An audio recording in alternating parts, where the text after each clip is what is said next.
R Bhaskar Barma সংস্কৃত আৰু পুৰাতন অধ্যয়ন বিশ্ববিদ্যালয় তথা ভট্টদেৱ বিশ্ববিদ্যালয়ৰ মাননীয় উপাচাৰ্য প্ৰফেসৰ প্ৰহ্লাদ আৰ যোশী, অসম মহিলা বিশ্ববিদ্যালয়ৰ মাননীয় উপাচাৰ্য প্ৰফেসৰ অজন্তা বৰগোহাঁই ৰাজকোঁৱৰ, কবিগুৰু ৰবীন্দ্ৰনাথ ঠাকুৰ বিশ্ববিদ্যালয়ৰ মাননীয় উপাচাৰ্য প্ৰফেসৰ অমলেন্দু চক্ৰৱৰ্তী, কৃষ্ণকান্ত সন্দিকৈ ৰাজ্যিক মুক্ত বিশ্ববিদ্যালয়ৰ মাননীয় উপাচাৰ্য প্ৰফেসৰ ৰাজেন্দ্ৰ পি দাস, বীৰাংগনা সতী সাধনী ৰাজ্যিক বিশ্ববিদ্যালয়ৰ মাননীয় উপাচাৰ্য প্ৰফেসৰ জি সিংগায়া আৰু মাধৱদেৱ বিশ্ববিদ্যালয়ৰ মাননীয় উপাচাৰ্য ডক্টৰ অৰূপজ্যোতি চৌধুৰী ছাৰক আসন গ্ৰহণ কৰিবলৈ অনুৰোধ জনাইছো। এতিয়া অসমৰ জাতীয় সংগীত পৰিৱেশন কৰা হ'ব।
ধন্যবাদ। এতিয়া মাননীয় শিক্ষামন্ত্ৰী ডক্টৰ ৰণোজ পেগুদেৱক সকলোকে সম্বোধি ভাষণ প্ৰদান কৰিবলৈ অনুৰোধ জনাইছো।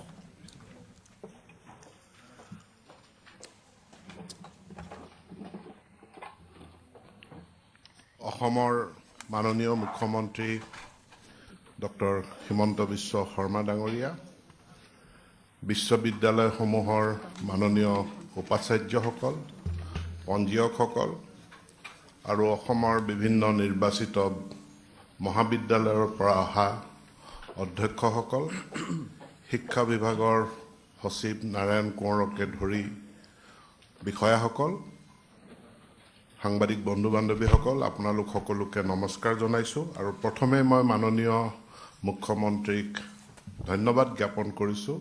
তেখেতৰ অনেক ব্যস্ততাৰ মাজত শিক্ষা বিভাগৰ কাৰণে আজি সময় উলিয়াই আমাৰ প্ৰজ্ঞান ভাৰতীৰ অধীনত এই আঁচনি আপোনালোকৰ সৈতে আপোনালোকৰ সন্মুখত আজি এই যিটো বিনামূলীয়া নামভৰ্তি, সেই বিনামূলীয়া নামভৰ্তিৰ ধনৰাশি যিটো ৰিইম্বাৰ্চমেণ্ট, সেই মহাবিদ্যালয়সমূহলৈ সেই ধনৰাশি মুকলি কৰাৰ এই অনুষ্ঠানত উপস্থিত থকাৰ কাৰণে। দ্বিতীয়তে মই অসমৰ সকলো ছাত্ৰ সমাজৰ হৈ, মহাবিদ্যালয় বিশ্ববিদ্যালয়সমূহৰ হৈ মাননীয় মুখ্যমন্ত্ৰীক এই অভিনৱ আঁচনিৰ কাৰণে, অদ্বিতীয় আঁচনিৰ কাৰণে ধন্যবাদ জনাইছোঁ, যাৰ জৰিয়তে যিসকল আৰ্থিকভাৱে দুৰ্বল সেই পৰিয়ালৰ ছাত্ৰ ছাত্ৰীসকলে বিনামূলীয়াকৈ তেওঁলোকে যাতে উচ্চ শিক্ষা লাভ কৰিব পাৰে, তাৰ কাৰণে এই যি ফি ৱেইভাৰ আঁচনি তেখেতে ৰূপায়ণ কৰি আহিছে, তাৰ বাবে মই পুনৰবাৰ অসমৰ ছাত্ৰ সমাজৰ হৈ, ৰাইজৰ হৈ, শিক্ষানুষ্ঠানসমূহৰ হৈ তেখেতক ধন্যবাদ জ্ঞাপন কৰিছোঁ। আপোনালোক আমি সকলোৱে জানো যে ভাৰতত আমি এটা ডিজিটেল ইণ্ডিয়া মিছন আগবঢ়াই নিছোঁ প্ৰধানমন্ত্ৰী নৰেন্দ্ৰ মোদী ডাঙৰীয়াৰ নেতৃত্বত। পৃথিৱীখন এটা ইণ্ডাষ্ট্ৰিয়েল ৰিভলিউশ্যনৰ পাছত এটা ইনফৰমেশ্যন টেকন'লজিৰ ৰিভলিউশ্যন সম্পন্ন হৈ গ'ল, আৰু তাৰ পাছত এতিয়া আমি এটা ডাঙৰ মানৱ জাতিয়ে ডাঙৰ জাপ মাৰিছে আৰ্টিফিচিয়েল ইণ্টেলিজেঞ্চ বা কৃত্ৰিম বুদ্ধিমত্তাৰ প্ৰযুক্তিৰ ক্ষেত্ৰত। আৰু এই ক্ষেত্ৰত আমাৰ কাৰ্যালয়সমূহ প্ৰযুক্তিৰ জৰিয়তে পৰিচালনা কৰা, ইয়াক পেপাৰলেছ কাৰ্যালয়লৈ ৰূপান্তৰিত কৰা, সেই মিছনত আমিও অগ্ৰসৰ হৈছোঁ। মাননীয় মুখ্যমন্ত্ৰীৰ নেতৃত্বত আমি সকলো ক্ষেত্ৰত আমি ডিজিটাইজেশ্যনক অসমত খুব তীব্ৰ গতিত আগবঢ়াই নিয়া হৈছে ভাৰত চৰকাৰৰ শিক্ষা বিভাগে উচ্চ শিক্ষাৰ অনুষ্ঠানৰ সকলো দিশ পৰিচালনাৰ কাৰণে সামৰ্থ ই-গভ পৰ্টেলটো নিৰ্মাণ কৰাৰ পাছতে আমি যেতিয়া তাৰ ডেমনষ্ট্ৰেশ্যন চাইছিলোঁ চাই আমি পতিয়ন গৈছিলোঁ যি এটা উৎকৃষ্ট ছফ্টৱেৰ এটাকে আমি গ্ৰহণ কৰিছিলোঁ আৰু মই আজি আপোনালোকক জনাবলৈ পাই সুখী হৈছোঁ যে আমি ভাৰতবৰ্ষৰ ভিতৰতে প্ৰথমখন ৰাজ্য যিখন ৰাজ্যই কেন্দ্ৰীয়ভাৱে আমি সামৰ্থ ই-গভৰ জৰিয়তে অতি সফলতাৰে আমি মহাবিদ্যালয় বিশ্ববিদ্যালয়ত নামভৰ্তিৰ প্ৰক্ৰিয়া সম্পন্ন কৰিছোঁ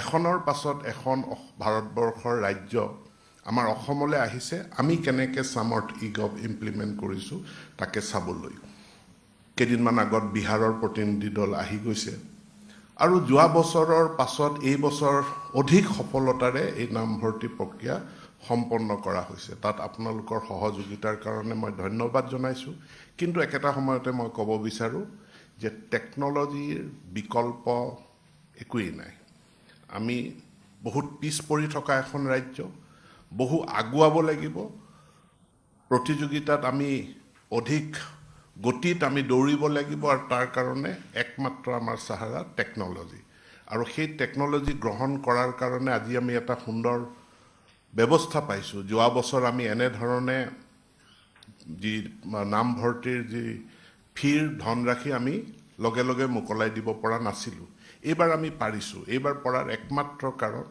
যে আপোনালোকে এডমিশ্যন দিয়াৰ লগে লগে আমাৰ লগত ডাটা এভেইলেবল যোৱা বছৰ আমি 31 মাৰ্চলৈ ৰখিছিলোঁ এইবাৰ আমি ৰখিব নালাগে কাৰণ অনলাইন সকলো ডাটা আমাৰ হাতত এভেইলেবল আৰু ইয়াত যিমানখিনি বাকী মডিউলসমূহ আছে এই মডিউলসমূহক আমি আগুৱাই নিম কেইদিনমান আগত পে ফিক্সেশ্যন শিক্ষক শিক্ষয়িত্ৰীসকলৰ পে ফিক্সেশ্যন মডিউলটো সামৰ্থত এইটো সক্ৰিয় হৈছে ইয়াত 40টাতকৈ অধিক মডিউল আছে প্ৰত্যেকটো মডিউল আমি খৰতকীয়াভাৱে তাক আমি সক্ৰিয় কৰিম এটা নিৰ্দিষ্ট লক্ষ্য নিৰ্ধাৰণ কৰি ল'ব লাগিব যে বিশ্ববিদ্যালয়সমূহ at least administration result declare result মানে এক্সামিনেশ্যন ইয়াৰ ক্ষেত্ৰত ই পেপাৰলেছ হ'বই লাগিব কাগজৰ চাৰ্টিফিকেট দিয়াৰ দিন গ'ল পৰীক্ষা হ'ব মাৰ্কশ্বিট পৰ্টেলত আপলোড হ'ব মাৰ্কছ পৰ্টেলত আপলোড হ'ব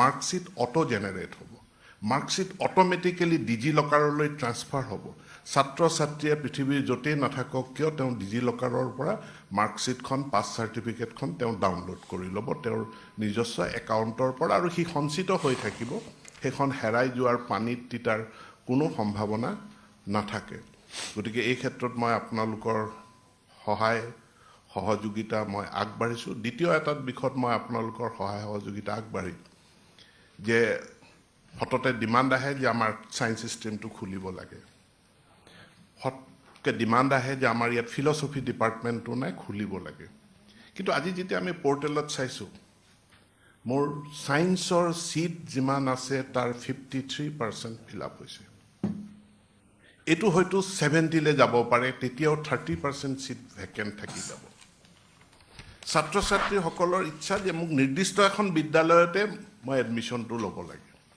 বাকী মহাবিদ্যালয়ত ল'ব লাগে বাকী মহাবিদ্যালয়ত তেওঁ যাবৰ কাৰণে অনিচ্ছুক কিয় অনিচ্ছুক সকলো মহাবিদ্যালয়ক একেটা পৰ্যায়লৈ উন্নীত কৰাৰ কাৰণে আমি কাম কৰিব লাগিব আৰু ছিট অপ্টিমাইজেশ্যন কৰিব লাগিব আজি যদি মই শিক্ষামন্ত্ৰী হিচাপে প্ৰস্তাৱ দিওঁ যে যিবিলাক মহাবিদ্যালয়ত বিজ্ঞানৰ আসনসমূহ খালী হৈ আছে সেইখিনি পূৰণ কৰিব লাগে কাৰণ তাত গভৰ্ণমেণ্টৰ হিউমেন ৰিচোৰ্চ তাত খৰচটো আমাৰ হৈয়ে আছে গতিকে নতুন এখন মহাবিদ্যালয়ত ছায়েন্স ষ্ট্ৰীম খোলাতকৈ যিখন মহাবিদ্যালয়ত ছায়েন্স ষ্ট্ৰীম আছে কিন্তু ছাত্ৰ ছাত্ৰী নাই তাত যদি মই হোষ্টেল নিৰ্মাণ কৰোঁ ছাত্ৰ ছাত্ৰীসকলক ইনচেণ্টিভ দিওঁ তেতিয়াহ'লে মই ছায়েন্স পঢ়িব বিচৰা ছাত্ৰ ছাত্ৰীসকলৰ দাবীটো আমি পূৰণ কৰিব পাৰোঁ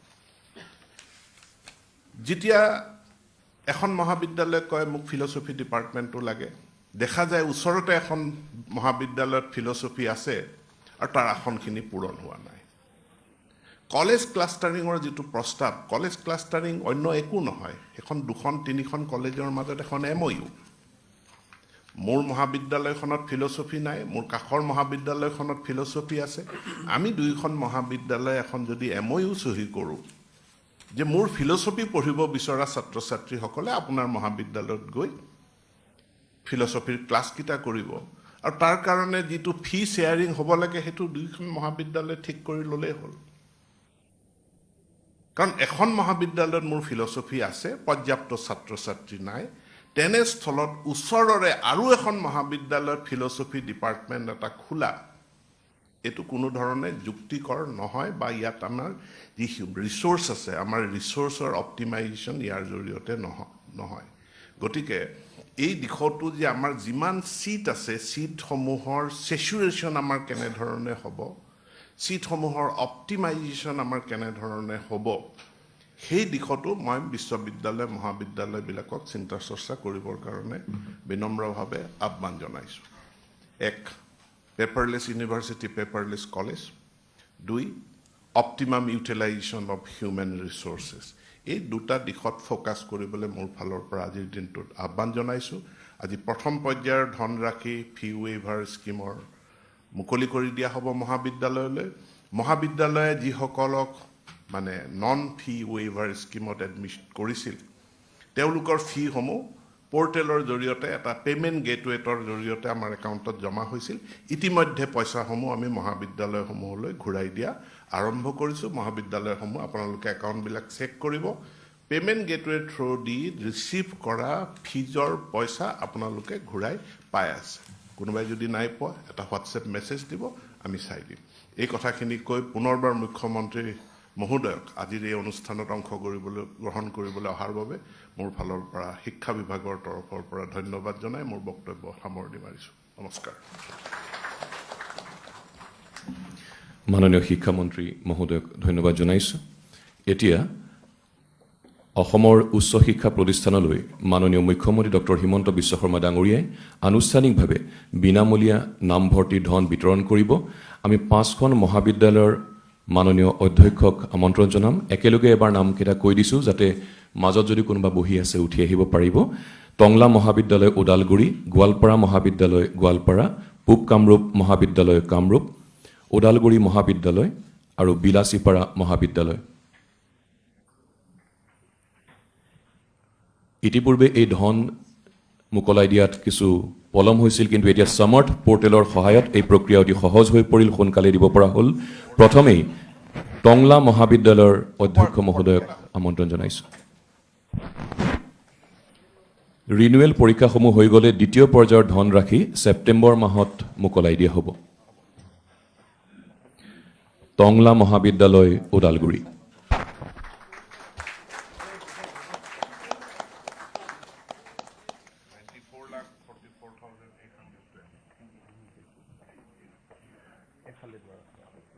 ইয়াৰ পাছত গোৱালপাৰা মহাবিদ্যালয়।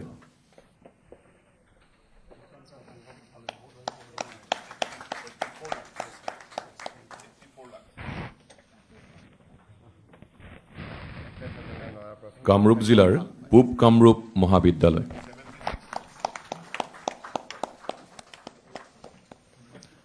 ওদালগুৰি মহাবিদ্যালয়।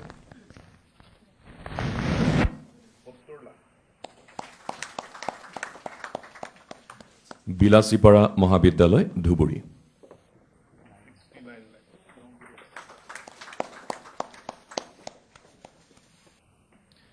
ধন্যবাদ জনাইছোঁ। আৰু উচ্চ শিক্ষাৰ প্ৰতিষ্ঠানসমূহে তেওঁলোকৰ একাউণ্টত এই ধনৰাশি লাভ কৰিব।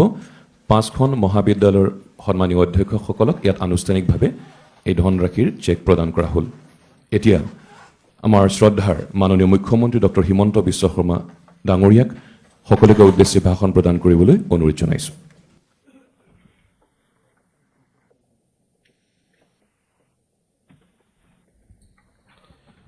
অসম চৰকাৰৰ শিক্ষামন্ত্ৰী ডক্টৰ ৰণোজ পেগু ডাঙৰীয়া, আমাৰ মাজত উপস্থিত অসমৰ বিভিন্ন বিশ্ববিদ্যালয়ৰ উপাচাৰ্যসকল, সৰ্বশ্ৰী অৰূপজ্যোতি চৌধুৰী ডাঙৰীয়া, অমলেন্দু চক্ৰৱৰ্তী ডাঙৰীয়া, প্ৰহ্লাদ যোশী ডাঙৰীয়া, নিৰোধ বৰুৱা ডাঙৰীয়া, ৰমেশ চন্দ্ৰ ডেকা ডাঙৰীয়া, বাবুলাল আহুজা ডাঙৰীয়া, অজন্তা বৰগোহাঁই ৰাজকোঁৱৰ ডাঙৰীয়ানী, গাণ্ডু সিংঘিয়া ডাঙৰীয়া, ৰাজেন্দ্ৰ প্ৰসাদ দাস ডাঙৰীয়া, উপস্থিত নিমন্ত্ৰিত মহাবিদ্যালয়ৰ অধ্যক্ষসকল, ভাৰ্চুৱেলি আমাৰ লগত সংযোজিত হৈ থকা আন মহাবিদ্যালয়সমূহৰ অধ্যক্ষসকল, উপস্থিত সুধীবৃন্দ। ৰাজ্য চৰকাৰে 2016-17 চনত এটা সিদ্ধান্ত লৈছিল যে আমাৰ উচ্চ শিক্ষাত GER বঢ়োৱাৰ কাৰণে, জেনেৰেল এনৰোলমেণ্ট ৰেচিঅ' বঢ়োৱাৰ কাৰণে আমি মহাবিদ্যালয়সমূহত নামভৰ্তি বিনামূলীয়াকৈ কৰিম।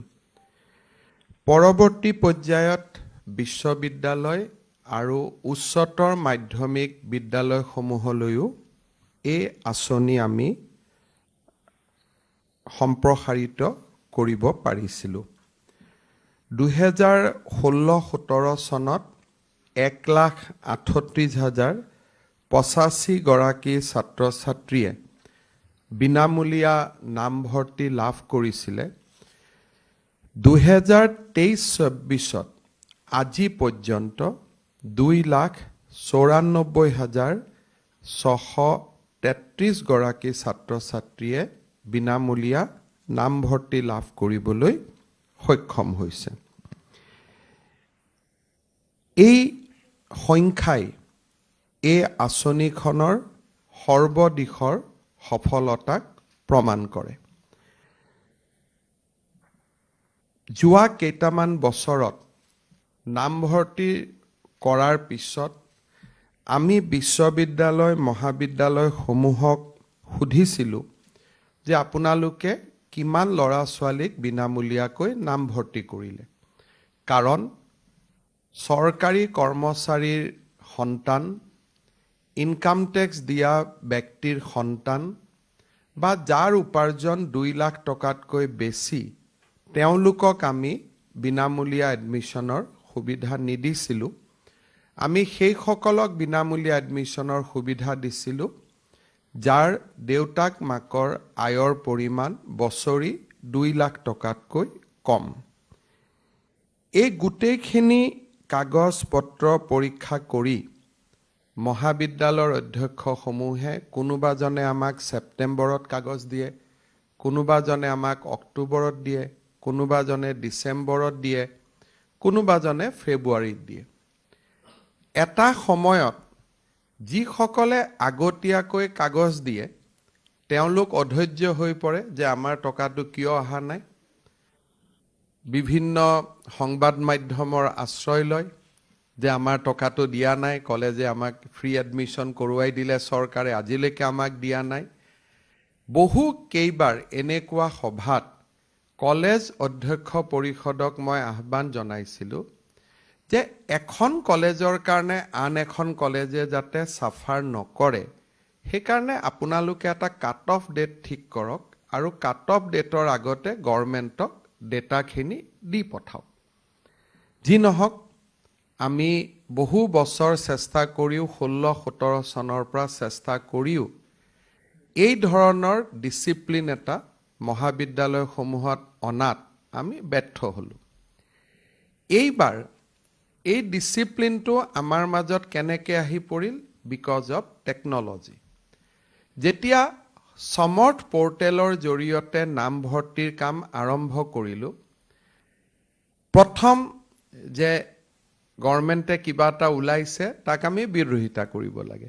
গতিকে প্ৰথম ৰিয়েকশ্যন ৱাজ ডেট, যে আমি এইটোক বিৰোধিতা কৰিম। দ্বিতীয়তে আমাৰ টেকনিকেল ইনকম্পিটেঞ্চি, যে সমৰ্থ পৰ্টেলটো চলাব পৰা আমাৰ সক্ষমতা নাই, গতিকে আমি কাৰোবালৈকে ব্লেমটো শ্বিফ্ট কৰিব লাগিব যে আমি চলাব পৰা নাই, গতিকে আমাৰ গাতটো দুখ বুলি ক'লে গণ্ডগোল হ'ব। গতিকে আমি এইবিলাক চৰকাৰে কি উলিয়াইছে, এইবিলাক ফাল্টু কাম, এইবিলাক শিক্ষামন্ত্ৰীৰ কাম নাই। Next reaction was dead. But লাহে লাহে আমি দেখিলোঁ যে সমৰ্থ পৰ্টেলটো খুব ভাল কৰি আমিও প্ৰেছাৰ দিলোঁ, NIC-কো ইনফৰ্ম কৰিলোঁ। আজি আপোনালোকে দেখা পায় যে এই বছৰ কলেজসমূহত 2,24,399 গৰাকী প্ৰাৰ্থীয়ে আবেদন কৰাৰ পিছত এই সমৰ্থ পৰ্টেলৰ জৰিয়তে আমি 85.2% ষ্টুডেণ্টক আমি এডমিশ্যন দিব পাৰিলোঁ। এতিয়া ইয়াৰ দূৰগামী ফলাফলটো চাওক। আগতে ষ্টুডেণ্টসকলে বি বৰুৱা কলেজত এডমিশ্যন ল'ব, কটনত এডমিশ্যনৰ কাৰণে অপেক্ষা কৰিব। কটনত এডমিশ্যন পোৱাৰ পিছত বি বৰুৱাৰ ছিটটো এৰি দিব। বি বৰুৱা কলেজত যোগ্য প্ৰাৰ্থীজন বঞ্চিত হ'ল, তেওঁ ছিট নাপালে। এতিয়া আমাৰ অসমৰ ছাত্ৰ সমাজৰ প্ৰতি যিটো দায়বদ্ধতা যে মেক্সিমাম ল'ৰা ছোৱালীয়ে প্ৰথম দ্বিতীয় আবেদনত ছিট পাওক, যাতে আমি অসমত GER জেনেৰেল এনৰলমেণ্ট ৰেচিঅ' আমি বঢ়াব পাৰোঁ। প্ৰথম নামভৰ্তি কৰোঁতেই যেতিয়া ছাত্ৰ ছাত্ৰীজন বিমুখ হয় আৰু পিলাৰ টু পোষ্ট ইখন কলেজৰ পৰা সিখন কলেজলৈকে তেওঁ দৌৰিবলগীয়া হয়, definitely he or she will be discourage. কিন্তু আজি সমৰ্থ পৰ্টেলটো থকাৰ কাৰণেই আমি ঘৰত বহি চাব পাৰোঁ যে এইখন কলেজত মোৰ আজি এডমিশ্যন হ'ব বা নহ'ব। আৰু ফাইনেলি আমি এটা সুবিধা দিওঁ স্পট এডমিশ্যন, যাৰ জৰিয়তে ৰেচিডিউৰি এডমিশ্যনখিনি আমি ল'ব পাৰোঁ। এই বছৰৰ দৰে শৃংখলাবদ্ধ এডমিশ্যন কলেজত আগত কেতিয়াও হোৱা নাই। কিন্তু যদি অসমৰ বাতৰি কাকতসমূহ চাওঁ, তেতিয়াহ'লে আমাৰ এনেকুৱা লাগিব যে এই বছৰৰ দৰে আটাইতকৈ ইনডিচিপ্লিন এডমিশ্যন কেতিয়াও হোৱা নাই। তাৰ কাৰণ কি? যে আমি প্ৰথম অৱস্থাত সমৰ্থ পৰ্টেলটো অহাৰ লগে লগে আমাৰ মনত প্ৰথম ক্ৰিয়া হ'ল যে এডমিশ্যনটো আমি দিব পাৰিম নে নাই, পৰ্টেলটো আমি চলাব পাৰিম নে নাই, এই পৰ্টেলত দিলে আমি এডমিশ্যনৰ ফিজখিনি ল'ব পাৰিম নে নাই। এই ধৰণৰ বিভিন্ন আমাৰ মনত সৃষ্টি হোৱা সন্দেহক আমি নিউজলৈকে ৰূপান্তৰ কৰি দিলোঁ। কিন্তু আজি আপোনালোকে চাওক, যি টকা পইচা আপোনালোকে 31 মাৰ্চত পালেহেঁতেন, আজি আপোনালোকে 10 জুলাইত এই টকা পইচাটো পাব সক্ষম হৈছে, কলেজখিনি ভালকৈ চলিব। আৰু এই ক্ৰেডিটটো মই নলওঁ, কাৰণ মইতো এনেও 31 মাৰ্চত টকাটো দিবই লাগিলহেঁতেন। ক্ৰেডিট আমি ল'লোঁ 16-17 যে আমি বিনামূলীয়া এডমিশ্যন দিলোঁ। কিন্তু এইবাৰ টকা পইচাখিনি যদি ইন টাইমত পোৱাৰ কাৰণে কাবাক আমি ক্ৰেডিট দিব লাগিব, টেকন'লজি আৰু সমৰ্থ পৰ্টেলক দিব লাগিব। যে আজি তাৰ কাৰণে এখন মহাবিদ্যালয়ে 80 লাখ 90 লাখ টকা যি আপোনালোকৰ ল'ৰা ছোৱালীৰ পৰা পাব লাগিলহেঁতেন, আজি আপোনালোকে টকা পইচাখিনি পালে। সুন্দৰভাৱে পে'মেণ্ট গেটৱেত একাউণ্টিং হ'ল, কিমান ল'ৰা কিমান পইচা, এখন কলেজত বছৰি নামভৰ্তিৰ কাৰণে কিমান টকা আহে, কি আহে, আজি গোটেইটো এটা স্বচ্ছতাৰ মাজলৈকে গুচি গ'ল। আজি সমৰ্থ পৰ্টেলৰ কাৰণে পূব কামৰূপ কলেজত এডমিশ্যনৰ পৰা ষ্টুডেণ্টৰ কিমান টকা আহে, এতিয়া DPIক RTI এখন কৰিলেও আমি উত্তৰ দিব পৰা হ'লোঁ। আগতে ইট ৱাজ অপেক, কোনেও নাজানিছিল। গভৰ্ণিং বডিক কিবা এটা কৈছিলে, নাই কোৱা, কিন্তু এতিয়া গোটেইটো ট্ৰান্সপাৰেঞ্চি হৈ গ'ল। আৰু ট্ৰান্সপাৰেঞ্চিৰ লাভটো কোনে পালে? কলেজখিনিয়ে পাবলৈ সক্ষম হ'ল। এতিয়া আমি ঠিক কৰিছোঁ যে কুৱেটৰ পিছত আৰু এটা এডমিশ্যন হ'ব। আৰু এটা এডমিশ্যন হোৱাৰ লগে লগে 10 ছেপ্টেম্বৰত আমি কুৱেটত যিখিনি বিনামূলীয়া এডমিশ্যন দিলে তাৰ পইচাখিনিও আমি 10 ছেপ্টেম্বৰত আপোনালোকক উভতাই দিম। তাৰ পিছত আপোনালোকে 3rd ছেমিষ্টাৰ আৰু 5th ছেমিষ্টাৰত আপোনালোকে বিনামূলীয়া এডমিশ্যন দিব। যিদিনাখনে সমৰ্থ পৰ্টেলত বিনামূলীয়া এডমিশ্যনৰ প্ৰক্ৰিয়া লাষ্ট ডেট পাৰ হ'ব, তাৰ 10 দিন পিছত আমি তাৰো পইচা উভতাই দিম। এই গোটেই শৃংখলিত ব্যৱস্থাটো আমাৰ সুধী সমাজ, শিক্ষক সমাজে সদায়ে পজিটিভলি মানুহৰ আগত ক'ব লাগে, কাৰণ পজিটিভ কামৰ স্পন্দন পজিটিভলি সমাজৰ মাজত যাব লাগে। যেতিয়া আমি পজিটিভলি কথাবিলাক নকওঁ, যিটো পজিটিভ কথা যে ইয়াত এডমিশ্যন দি আমাৰ ভাল হৈছে আৰু যদি বেয়া হৈছে 6টা গ্ৰাউণ্ড লিখি যে এইকেইটা কাৰণত সমৰ্থ পৰ্টেলৰ এফিকেচিৰ ওপৰত মোৰ সন্দেহ আছে টেকনলজিক্যাল টিম আহিব এইটোতো আমি বনোৱা সফটৱেৰ নহয় আমি দিল্লীত পঠাম দিল্লীৰ পৰা টিম আহিব যিখিনি অসুবিধা আছে এইটো ফিক্স কৰিব কাৰণ ভৱিষ্যতটো এআই আৰু টেকনলজিৰ ওপৰতে হ'ব অসমৰ কলেজৰ অধ্যক্ষসমূহ আৰু অসমৰ বাতৰি কাকতৰ ইমান সক্ষমতা নাই যে আমি ভৱিষ্যতৰ এআই ৰিভলিউচনটো ৰখুৱাই দিব পাৰোঁ উই কেনট কাৰণ টেকনলজি যে ৰিয়েলিটি মুখ্যমন্ত্ৰী থাকিব আহিব যাব কিন্তু এআইটো প্ৰতিদিন বা আমাৰ অসমৰ জৰিয়তে আমি কেনেকৈ নোহোৱা কৰি দিব পাৰোঁ সেইটোতো নোৱাৰোঁ কাৰণ তেওঁলোকে নিজে এআইটো ব্যৱহাৰ কৰে ৰুমত বহি যদি টেকনলজিক্যাল ৰিভলিউচনটো আমি কেইজনমান অধ্যক্ষই ভাবিলে এইটো চেঞ্জ হৈ যাব নেকি এইটোতো নাযাব গতিকে টেকনলজিৰ লগত খোজ কাঢ়াটো আজি চাট জিপিটিটো হাতত ল'লে উই এম্পাৱাৰ্ড আৱাৰছেল্ফ তাত নিগেটিভিটিও আছে নিগেটিভিটিখিনিক বাদ দি পজিটিভিটিখিনি লোৱাটোৱে হ'ল হিউমেন ব্ৰেইন গতিকে এই যিবিলাক টেকনলজি আহিব টেকনলজিক্যাল ৰিভলিউচন হ'ব যি আল্টিমেটলি ষ্টুডেণ্টক বেনিফিট কৰিছে বা বেনিফিট কৰিব তাক আমি ৱেলকাম কৰিব লাগে with a chance of intellectual discussion যে প্ৰথমতে আলোচনা কৰিব লাগে ইয়াৰ পজিটিভিটি কি ইয়াৰ নিগেটিভিটি কি ওৱান্স ইট ইজ ডান যে হয় এইটো ষ্টুডেণ্টৰ কাৰণে ভাল হ'ব উই আৰ কনভিন্স তেতিয়া টিথিং ট্ৰাবলবিলাক আমি নিজে ডিল কৰি ইয়াক আগুৱাই লৈ যোৱাৰ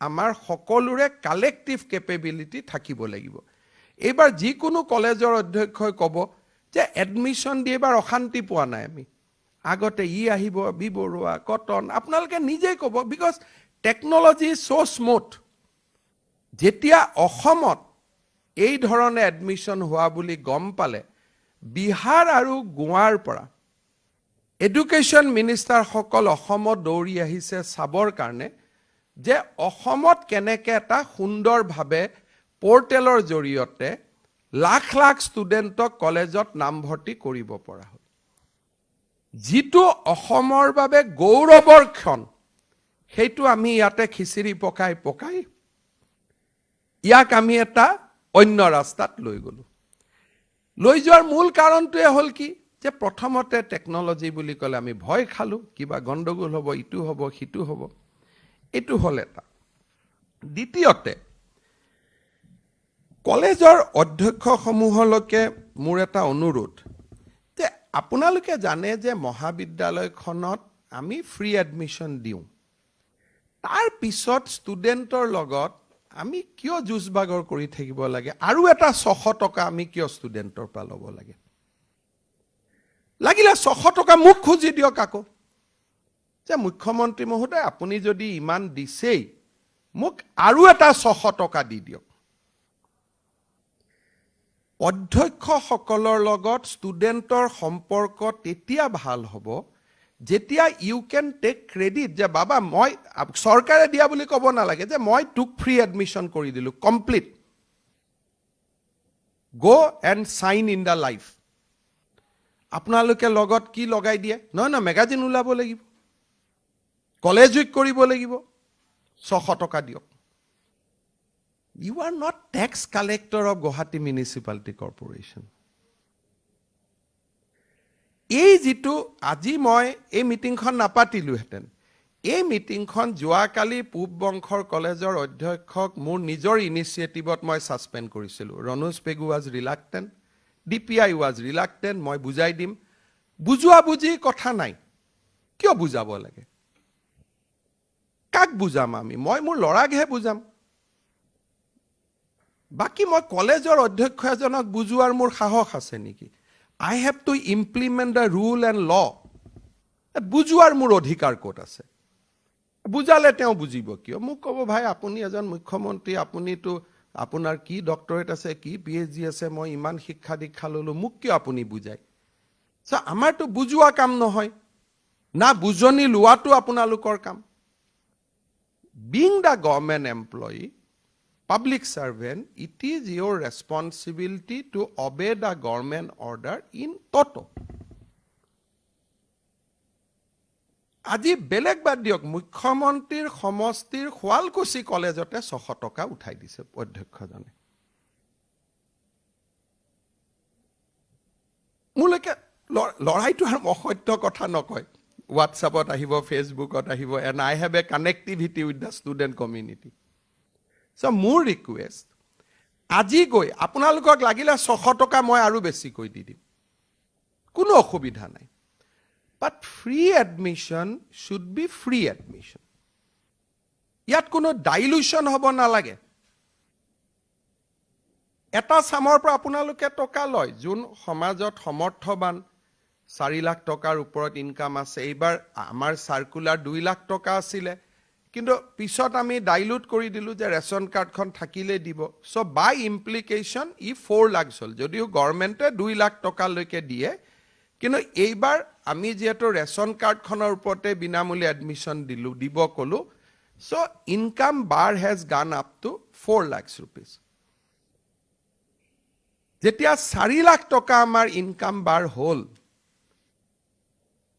তাৰ ওপৰৰ ফিজ আপোনালোকৰ লগত আছে জি ফিজ আছে এতিয়া এই কথাখিনি যে 600 টকাটো আমি কিয় ললো কলেজৰ অধ্যক্ষ সমূহে ভাবে যে একাংশই যে লৰা ছোৱালীৰ পৰা ফিজ নললে কিবা ভাল নালাগে অশান্তি এটা লাগি থাকিলে মনটোত বহুতৰ এনেকুৱা মই ফিলিংস দেখা পাইছো মোক আমাৰ পূব কামৰূপ কলেজৰ প্ৰাক্তন অধ্যক্ষ এজন তেওঁ মোৰ লগত তেওঁ ডিবেট মানে ঘৰুৱা মোৰ সমষ্টিৰে স্যাৰ ফিজটো আমাক ল'ব দিয়ক লাগিলে টকাটো আপোনালোকে একাউণ্টত পিছত ঘূৰাই দিব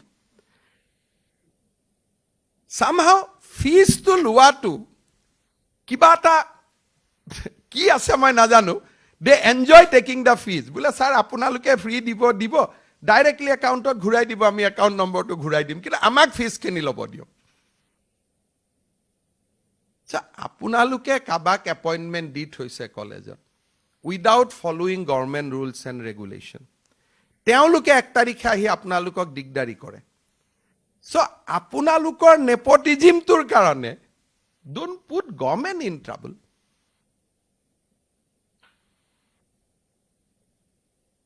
মইতো ভিতৰখিনি বুজি পাওঁ যে আপোনালোকৰ সমস্যাটো ক'ত দুজন গ্ৰেড 3 এপইন্টমেন্ট দি থৈ দিছে দুজন গ্ৰেড 4 এপইন্টমেন্ট দি থৈ দিছে দুজন ফেকাল্টি এপইন্টমেন্ট দি থৈ দিছে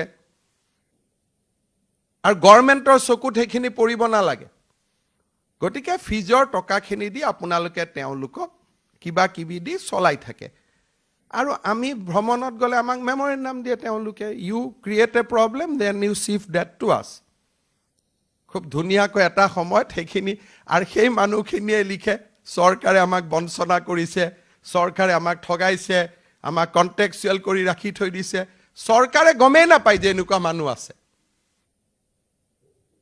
এটো কলেজে নিজৰ এটা মেকানিজম কৰে আৰু সেই মেকানিজমটো এড্ৰেছ কৰিবৰ কাৰণে you transfer the problem to the government যে নহয় আমি ফিজটো ল'ব লাগিব নহলে অহা মাহত আমি কেনেকে দৰমহা দিম জগদীশমুখী থকাৰ প্ৰায় আমি জানাত হায়াৰ এডুকেশ্যনত কোনো কন্ট্ৰেকচুৱেল এণ্ড প্ৰাইভেট পোষ্ট থাকিব নোৱাৰে government is very very clear and transparent on that এতিয়া আপোনালোকে চৰকাৰক বাইপাছ কৰি কিবা এটা কাম কৰে আৰু সেইটো ভৰপুৰি কৰাৰ যিটো উপাদান হেতু স্টুডেন্টস হ'ব নালাগে it should be anybody except the students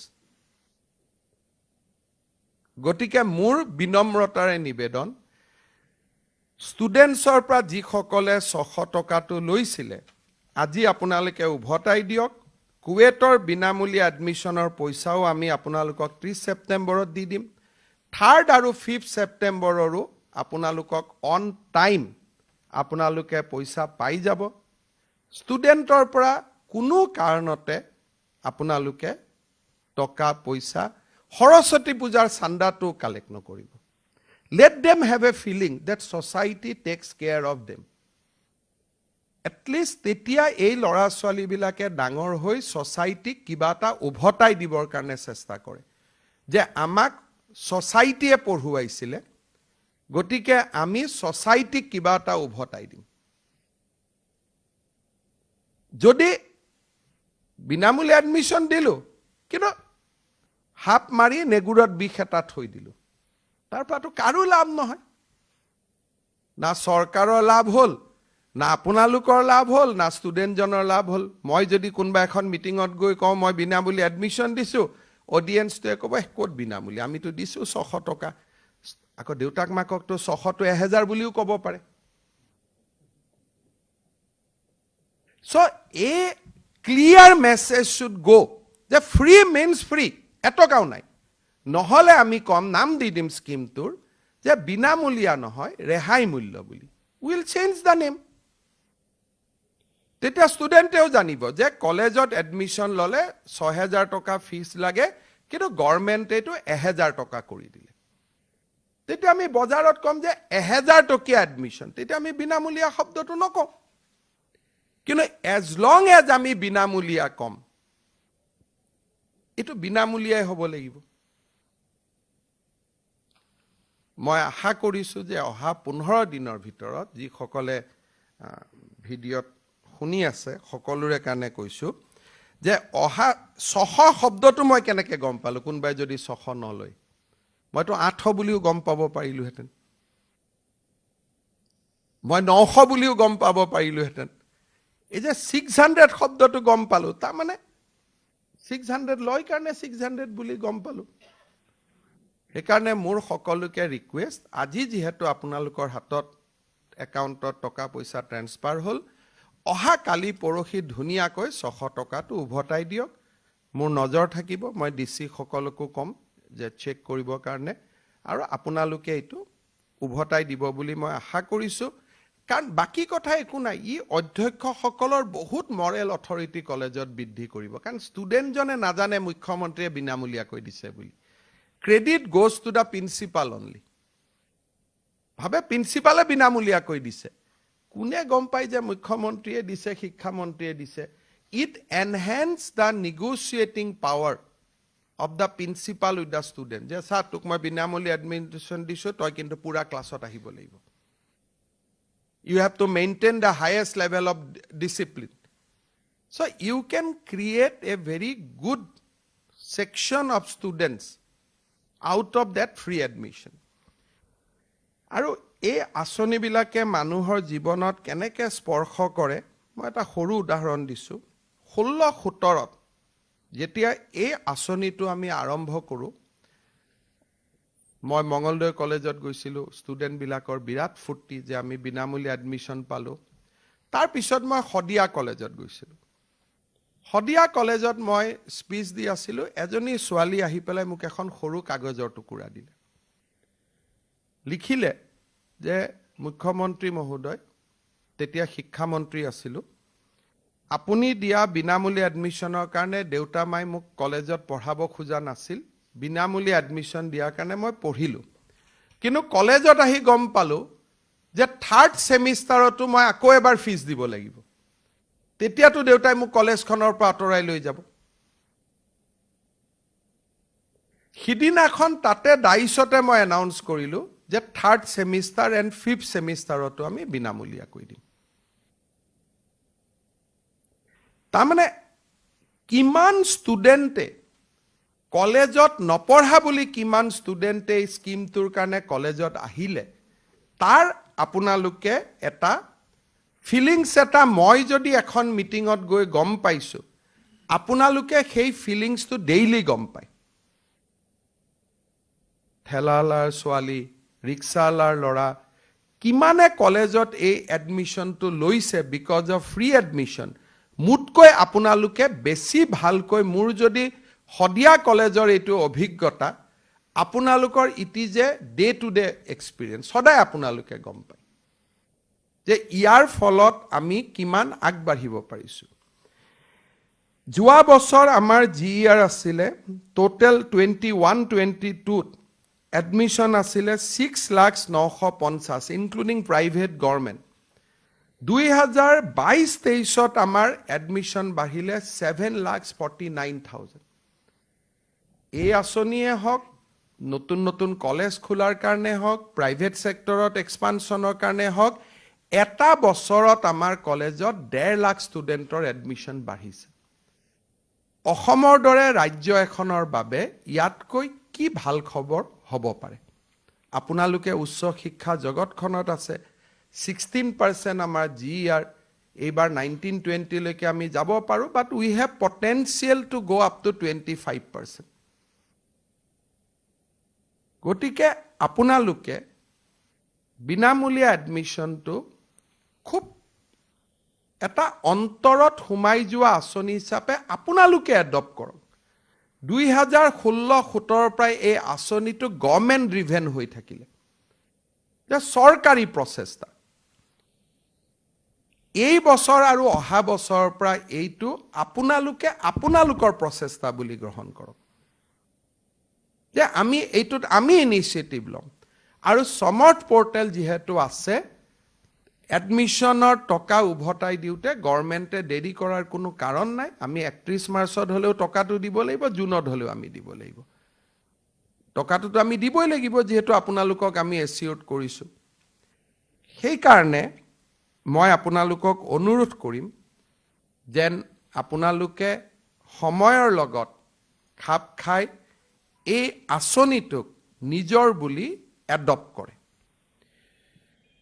দ্বিতীয়তে, আপোনালোকে ভাল কৰি জানে যে আমাৰ চৰকাৰখনে ষ্টুডেণ্টছ ৱেলফেয়াৰৰ কাৰণে আমি চিৰিজ অফ স্কিমছ লৈছোঁ। আগতে মই অসমৰ বাহিৰত মই তেনেকৈ যোৱা নহৈছিলে। এইবাৰ ইলেকশ্যনৰ মিটিংবিলাকত মই যেতিয়া অসমৰ ষ্টুডেণ্ট ৱেলফেয়াৰৰ স্কিমবিলাক কৈ গৈছিলোঁ, তেতিয়া বহুত ষ্টেটত মানুহৰ চকু থিয় হৈছিল যে কেনেকৈ অসমৰ দৰে সৰু ৰাজ্য এখনে এই কামবিলাক কৰিব পাৰে। আজি আপোনালোকে জানে যে আমি এজন ষ্টুডেণ্টক বিনামূলীয়া নামভৰ্তিৰ পিছত কলেজ আৰু হোষ্টেলৰ যদি আৱাসত থাকে, তেওঁলোকক আমি মেছ ডিউছৰো এটা সিংহভাগ আমি উভতাই দিওঁ। এই স্কিমটো কলেজ আৰু বিশ্ববিদ্যালয়ে এডপ্ট কৰিব লাগে। এই বছৰ কটন ইউনিভাৰ্চিটিত 600 ল'ৰা ছোৱালীয়ে এই স্কিমটোৰ সুবিধা নাপালে, because of the slow' response from the college university administration. Daily মোলৈকে হোৱাটছআপ পঠায়, ডেইলি ফেচবুকত লিখে, ডেইলি ইয়াত লিখে।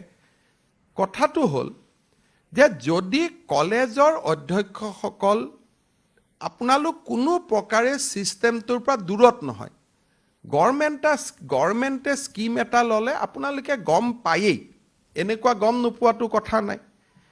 যেতিয়া আপোনালোকে গম পায় যে মেছ ডিউজ গভৰ্ণমেণ্টে এটা টকা ঘূৰাই দিব, আপোনালোকৰ বহুতৰে ছুপাৰিণ্টেণ্ট আছে হোষ্টেলত, আপোনালোকৰে কলিগ, আপোনালোকে বহুতে জানে যে কেনেকৈ সমাজৰ দুখীয়া ল'ৰা ছোৱালীবিলাকে দেউতাক মাকৰ কষ্ট উপাৰ্জিত টকাৰে হোষ্টেলত থাকে। মেছ ডিউজটো দিব আহোঁতে 10 টকা 5 টকাৰ নোট একগোট কৰি দিয়ে। মই কলেজৰ হোষ্টেলত আছিলোঁ। এই স্কিমবিলাক কটনৰ দিনৰ মোৰ অভিজ্ঞতাৰ পৰা এই স্কিমবিলাক মই মাজে মাজে চৰকাৰৰ পুঁজিৰ সাপেক্ষে মই আনিবলৈ চেষ্টা কৰোঁ। মই যেতিয়া কটনৰ হোষ্টেলত আছিলোঁ, আমি যেতিয়া হোষ্টেলৰ মেছ ডিউজ দিওঁ, একাংশ ষ্টুডেণ্টে হোষ্টেলৰ মেছ ডিউজ দিব নোৱাৰে। ছুপাৰ ছাৰে ভাত খোৱাৰ সময়ত ডাইনিং হলত আহি ল'ৰা ছোৱালীকেইটাক বিচাৰে, তাগিদা দিব লাগে। ল'ৰাকেইজনে 2-3 দিন ভাত খাব নাহে, দূৰে দূৰে ঘূৰি থাকে। যেতিয়া দেখে যে আন্ধাৰ হ'ল, লাইট গ'ল, ছুপাৰ গ'ল, তেতিয়া ৰাতি মনে মনে আহি ভাতকেইটা খায়। কিয়? তেওঁলোকে দিব পৰা নাই, দেউতাক মাকে টকা পঠাব পৰা নাই। এইবাৰে ধৰি ল'লোঁ অসমত বানপানী, বহুতৰ ঘৰ উঠি গৈছে, বহুতৰ কিতাপ পত্ৰ উঠি গৈছে, বহুতৰ দেউতাক মাক কামত আহিব পৰা নাই।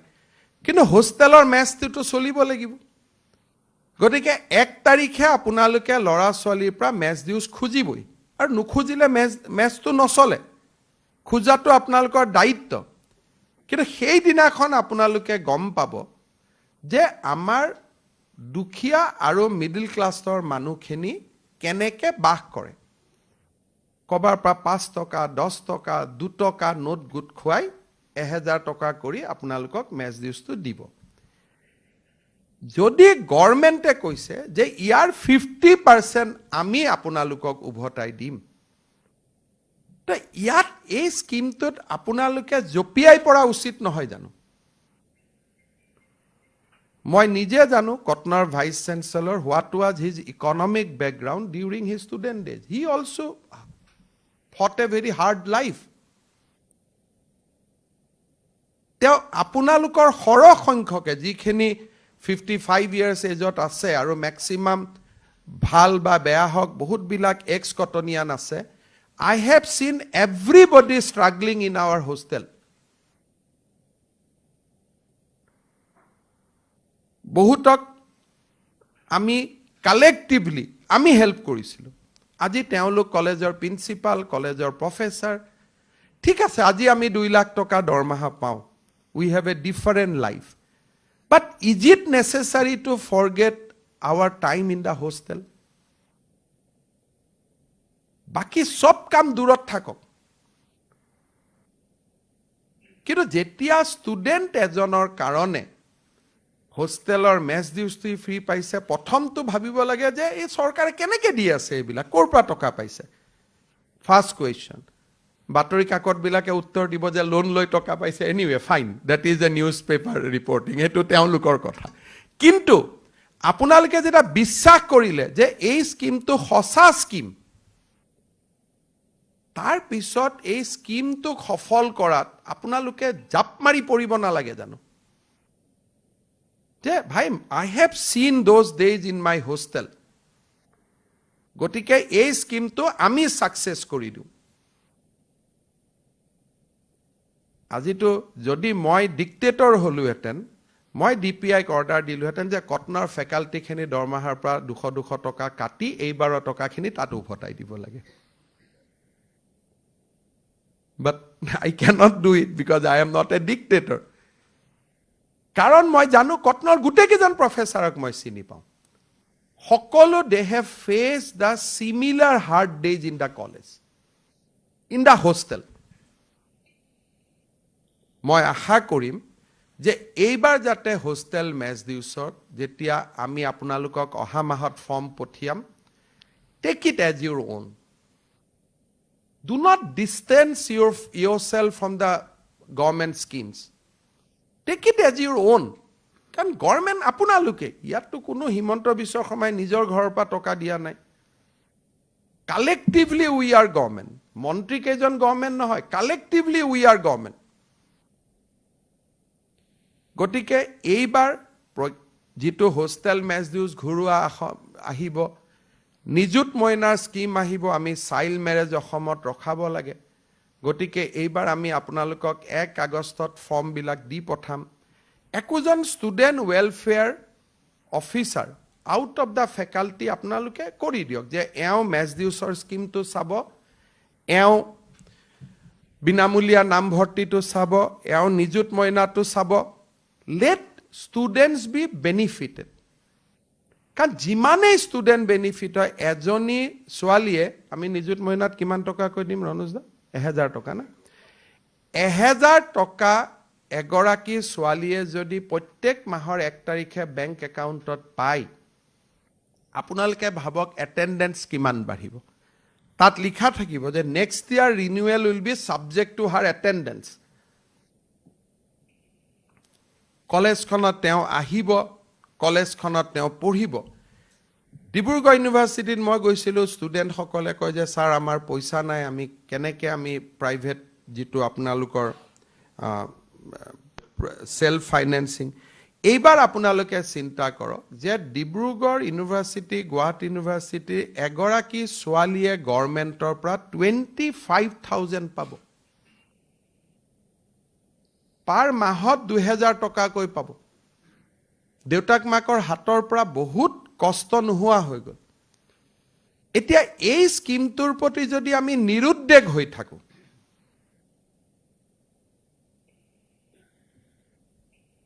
কাৰ লষ্ট হ'ব? আমাৰ ছাত্ৰীসকলৰ লষ্ট হ'ব। ছাত্ৰীসকল কোন?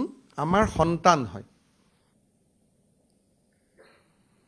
আজি আপোনালোকে চাওক যে অসমে এখন ষ্টেট য'ত বিনামূলীয়া নামভৰ্তি হয়, ছোৱালীক ক্লাছ 9ত ল'ৰা ছোৱালীক চাইকেল দিয়া হয়, হায়াৰ ছেকেণ্ডাৰীত স্কুটি দিয়া হয়, আমাৰ বিনামূলীয়া এডমিশ্যন দিয়া হয়, হোষ্টেল মেছ ডিউছ উভতাই দিয়া হয়। আগত মবিলিটি গ্ৰাণ্ট বুলি কৈছিলোঁ, এতিয়া আমি মবিলিটি গ্ৰাণ্ট নিযুত মইনা একলগ কৰি 25,000 টকালৈকে আমি দিব গৈ আছোঁ। আজি আমাৰ ভাইচ চেঞ্চেলৰসকল ইয়াত আছে। গুৱাহাটী ইউনিভাৰ্চিটিৰ ভাইচ চেঞ্চেলৰ নাই, বিকজ নতুন vice chancellor within this month আহি যাব। মই উপাচাৰ্যসকলকো অনুৰোধ কৰিম যে আপোনালোকৰ day to day inspection of affiliated college, ইয়াত এই কথাবিলাক সুমুৱাই ল'ব লাগে যে how they are doing in the student welfare activities. Student welfare activities হ'লে কলেজত আন্দোলন নোহোৱা হয়, শিক্ষাৰ পৰিৱেশ আহে, আৰু you get a positive students community which is very very important for academic world. এটা ইতিবাচক, কালি আপোনালোকে গৈ যেতিয়া 600 টকাটো উভতাই দিব, you can see the smiling faces of the student. E positivity create কৰে। আৰু 600 টকাটো একো নহয়, শিক্ষামন্ত্ৰীক ক'লে হ'ল যে ছাৰ যোৱাবাৰ এইবাৰ 7,000 টকা উভতাই দিছে, অহাবাৰ পৰা 8,000 দিব। One word, that's enough. আৰুতো একো দৰকাৰ নাই। কেতিয়াবা কেতিয়াবা আপোনালোকেও পেপাৰৰ নিউজত আপোনালোকেও ভুল হৈ নাযাব। এতিয়া ধৰক এই নিউজটোৱে ওলাইছিল, মই এটা এক্সাম্পল দিলোঁ যে স্নাতকৰ নামভৰ্তিত ব্যাপক হাৰত মাচুল বৃদ্ধি, ঋণৰ বোজাত ভাৰাক্ৰান্ত চৰকাৰৰ শিক্ষাৰ্থীক মাধামৰ।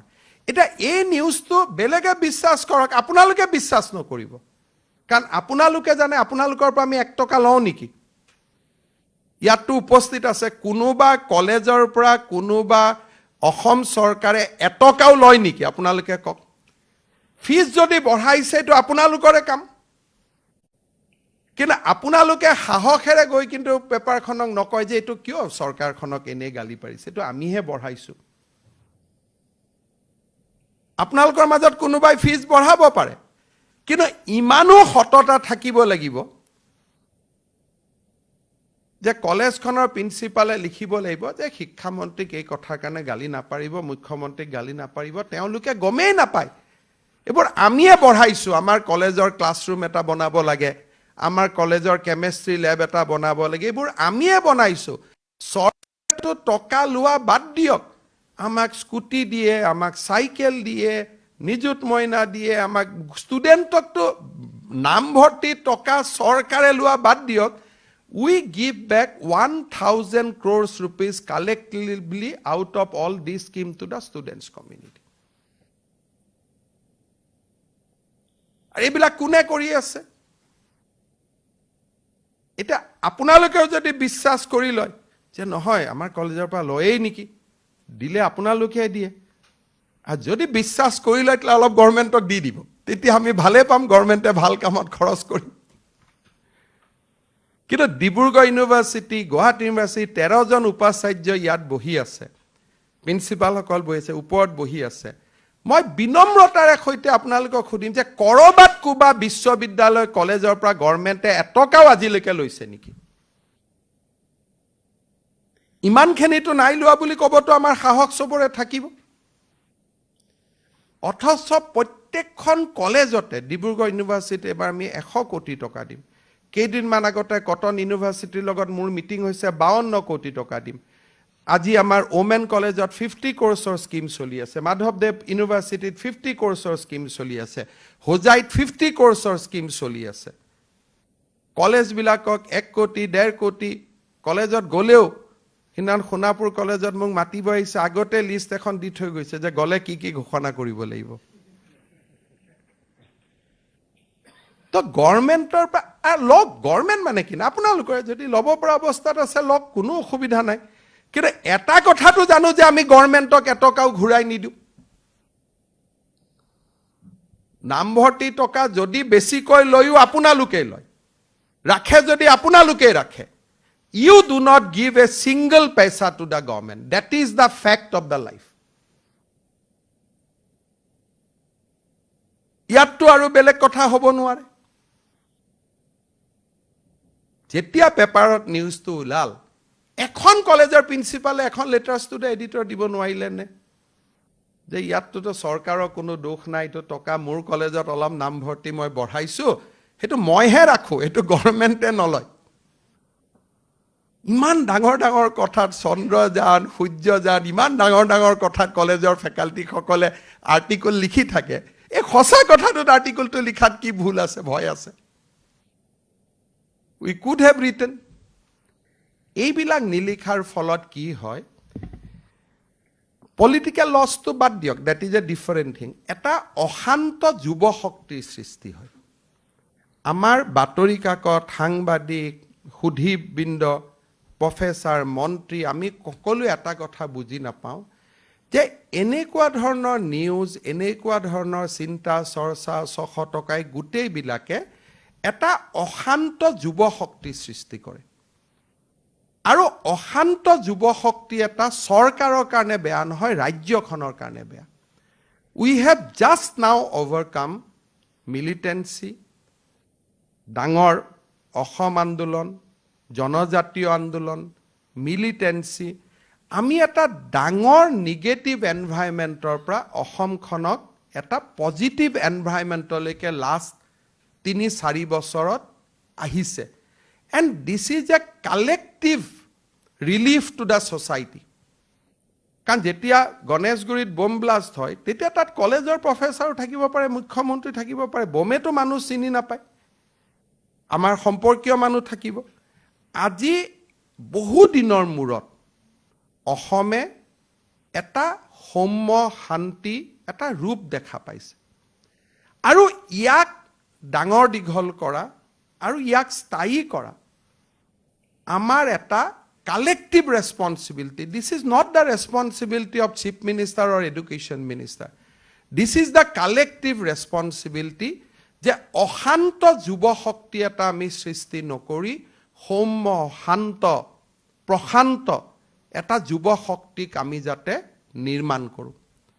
And this can be the lasting contribution from our side. বহুত ভাল হ'ব আপোনালোকে ষ্টুডেণ্ট ৱেলফেয়াৰ এক্টিভিটিজখিনিত লাগক। মই কটনৰ হোষ্টেলত থকাৰ সময়ত এই অসুবিধাবিলাক উপলব্ধি কৰিছিলোঁ, আৰু তাৰ কাৰণে আজি আমি এটা এটাকৈ য'ত যেনেকৈ পাৰোঁ স্কিম দিওঁ। Because I have seen the pain of lower middle class and poor students, গাৰ্জেনৰ ষ্টুডেণ্ট। 3 দিন ভাত নোখোৱাকৈ লুকাই থকা ষ্টুডেণ্টছ মই নিজে দেখিছোঁ। আৰু তাৰ ভিতৰত আপোনালোকো কোনোবা এজন হ'ব পাৰে।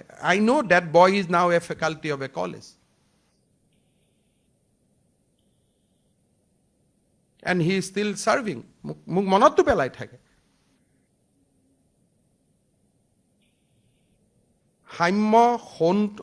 সৌম্য এটা যুৱ শক্তি আমি নিৰ্মাণ কৰিব লাগিব।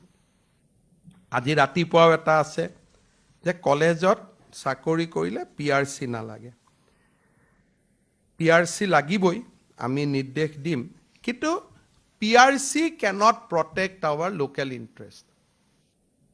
আবেগিক কৰা কথাটো বেলেগ। স্থায়ী বাসিন্দাৰ পত্ৰ যোনে তোনে পাব পাৰে যদি অসমত 3 বছৰ থাকে। গভৰ্ণমেণ্টে এতিয়াও আমি আধা সত্যই প্ৰকাশ কৰিম, পুৰা সত্য প্ৰকাশ নকৰোঁ।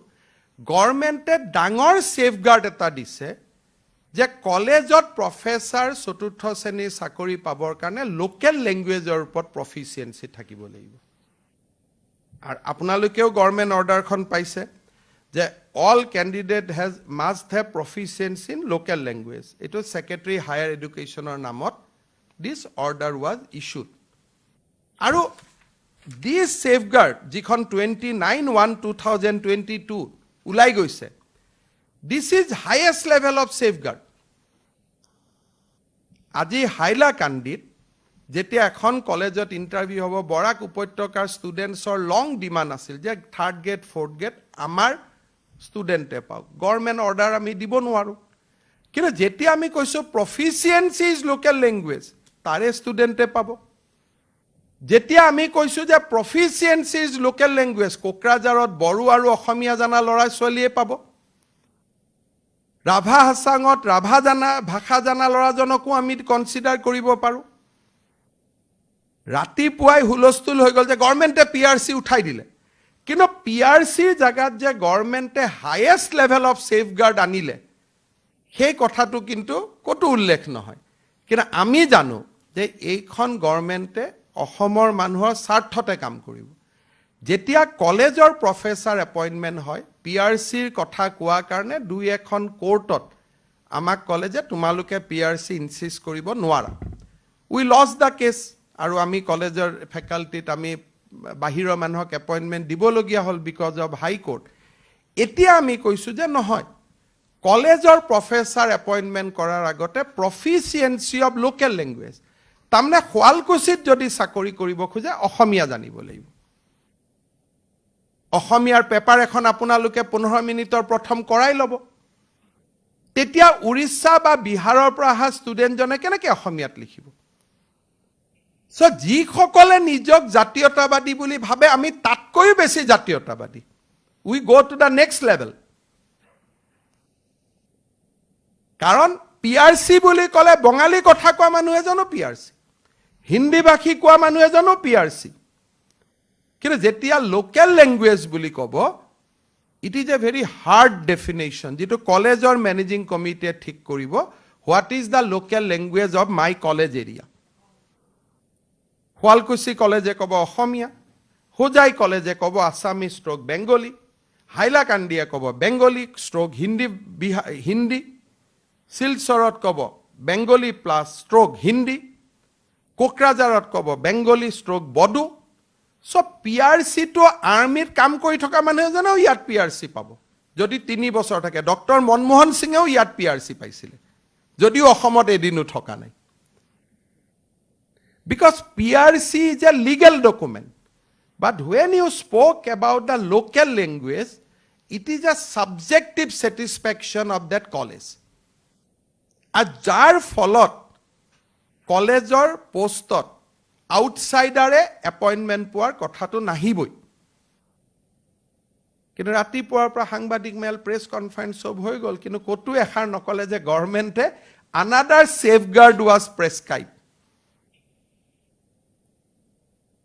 সেই কাৰণে মই ভাবো যে আমাৰ উদ্দেশ্য সবৰে এটাই কলেজ বিলাক ভাল কাৰণ মই ইয়াত এই অৰ্ডাৰটো দিউতে I am not in two mind উৰিষ্যাৰ পৰা অহা প্ৰফেচাৰ এজনে বিবৰা কলেজত কেনেকৈ চাকৰি কৰিব এণ্ড ভাইসা ভাৰ্সি অসমৰ প্ৰফেচাৰ এজনে উৰিষ্যাত গৈ চাকৰি কৰিব নোৱাৰে যদি ষ্টুডেণ্টৰ লগত কমিউনিকেট কৰিব নোৱাৰে ইন দ্য লোকেল লেংগুৱেজ তে কলেজত চাকৰি কৰিটো লাভ নাই in that point we can win আমি কোৰ্টত গলেও আমি উইন কৰিব পাৰো যে যদি ল্যাঙ্গুৱেজ না জানে পঢ়াব কেনেকৈ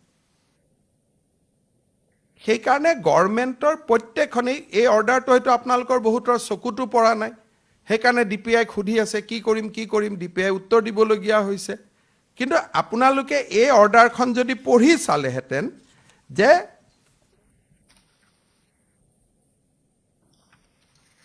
all candidates must have proficiency in local language matter finish in university to provision নাই খুদিবৰ কাৰণে কলেজৰো প্ৰয়োজন নাই কাৰো প্ৰয়োজন নাই কাৰণ লোকেল ল্যাঙ্গুৱেজ যে ই বেছি ষ্ট্ৰিক্ট পলিসি যাতে বাহিৰা মানুহ আহি নুখুমায় আৰু বাহিৰা মানে ইভেন ষ্টেটৰো ভিতৰত যদি হসা PRCও হয় কিন্তু অসমীয়াটো যদি নিখিকে বহুত আমাৰ মাজতো লৰা ছোৱালী আছে অসমীয়া মানুহৰ লৰা ছোৱালী কিন্তু অসমীয়া ক'ব নাজানে হি ইজ অলসো আউট মোৰ লৰা সাপোজ বাহিৰত পঢ়িছে অসমীয়া ক'ব নাজানে আজি ডেফিনেটলি মোৰ লৰাজনে ভালকৈ অসমীয়া লিখিব নোৱাৰে হি ষ্টাডিড আউটসাইড ই যদি কলেজৰ প্ৰফেচাৰ পোষ্টত এপ্লাই কৰে he is also not eligible because he doesn't have proficiency in the local language কলেও নহব লিখিবও লাগিব So interpret this clause in your favor, যাতে আপোনালোকে ভাল শিক্ষক কৰ্মচাৰী কলেজত নিযুক্তি দিব পাৰে যোনে লোকেল লেংগুৱেজটো জানিব। এনেকুৱা ধৰণৰ ক্লজে ষ্টুডেণ্টক বাধ্য কৰিব যে মই অসমীয়া শিকিম, মই বেংগলী শিকিম, মই বড়ো শিকিম, মই হিন্দী শিকিম, আদাৰৱাইজ মই কলেজত চাকৰি নাপাওঁ।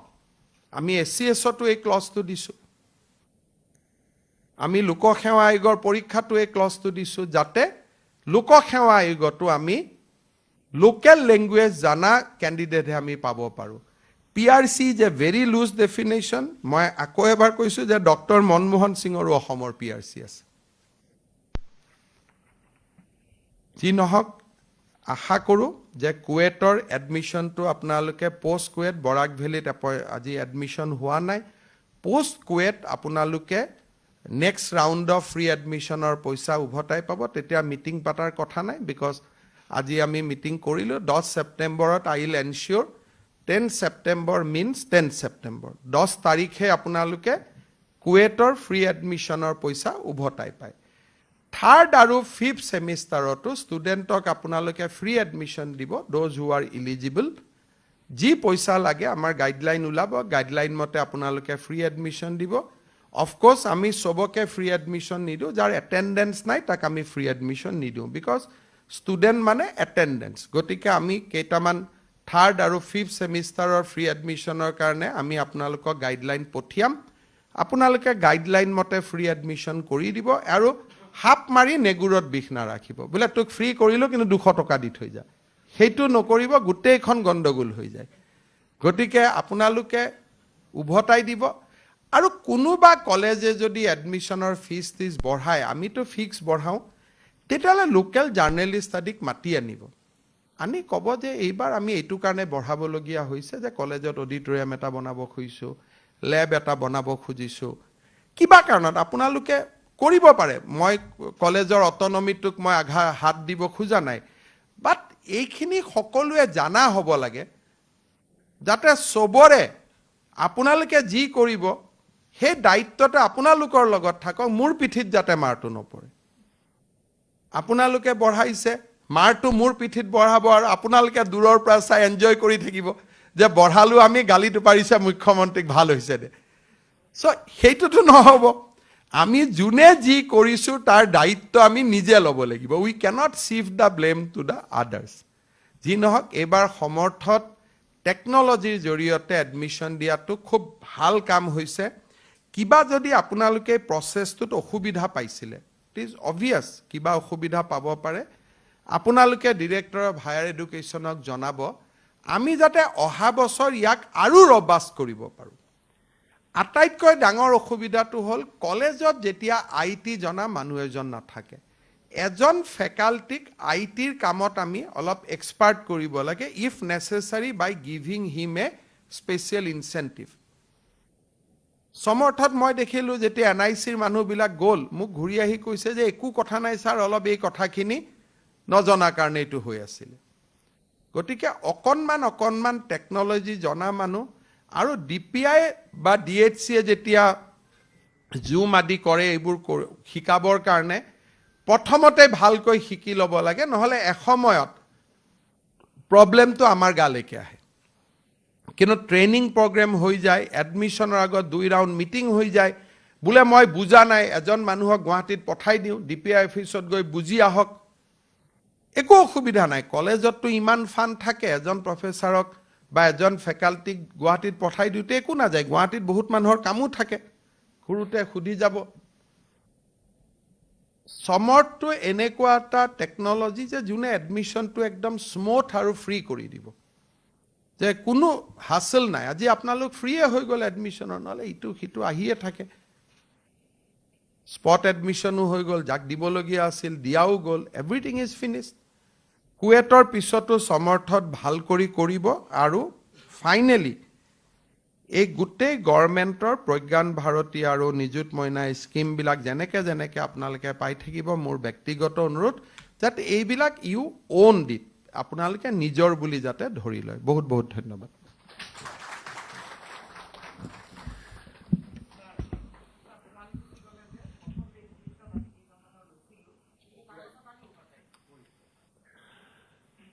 আমাৰ ছাত্ৰ ছাত্ৰীসকল আমাৰ ভৱিষ্যত তেওঁলোকক ইতিবাচক চিন্তাৰে সমাজৰ প্ৰতি দায়বদ্ধ কৰি তুলিবলৈ অসমৰ মাননীয় মুখ্যমন্ত্ৰী ডাঙৰীয়াৰ নেতৃত্বত যি ধৰণৰ পদক্ষেপ লৈ থকা হৈছে তাৰ ফল সুদূৰ প্ৰসাৰী হ'ব সেয়া আশা কৰিছোঁ।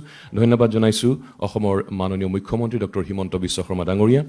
ধন্যবাদ জনাইছোঁ মাননীয় শিক্ষামন্ত্ৰী ডক্টৰ ৰণোজ পেগু মহোদয়। আমি কৃতজ্ঞতা জ্ঞাপন কৰিছোঁ মঞ্চত উপবিষ্ট সন্মানীয় উপাচাৰ্য ডক্টৰ অৰূপজ্যোতি চৌধুৰী, প্ৰফেচাৰ ৰমেশ চন্দ্ৰ ডেকা প্ৰমুখ্যে সন্মানীয় উপাচাৰ্যসকল, মঞ্চৰ সন্মুখত বহি থকা বিভিন্ন মহাবিদ্যালয়ৰ অধ্যক্ষসকল, উচ্চ শিক্ষা বিভাগৰ বিষয়াসকল, সন্মানীয় শিক্ষাগুৰুসকল, বন্ধুবৰ্গ আৰু লগতে সাংবাদিক বন্ধুসকল, আমি সকলোকে কৃতজ্ঞতা জ্ঞাপন কৰিছোঁ। এতিয়া ৰাষ্ট্ৰীয় সংগীতেৰে আজিৰ অনুষ্ঠানৰ সামৰণি পৰিব। जनगण मन अधिनायक जय हे भारत भाग्य विधाता। पंजाब सिंध गुजरात मराठा द्राविड उत्कल बंगा। विंध्य हिमाचल यमुना गंगा उच्चल जलधि तरंगा। तव शुभ नामे जागे तव शुभ आशीष मांगे। गाहे तव जय गाथा जन गण मंगलदायक जय हे भारत भाग्य विधाता। जय हे जय हे जय हे जय जय जय जय हे।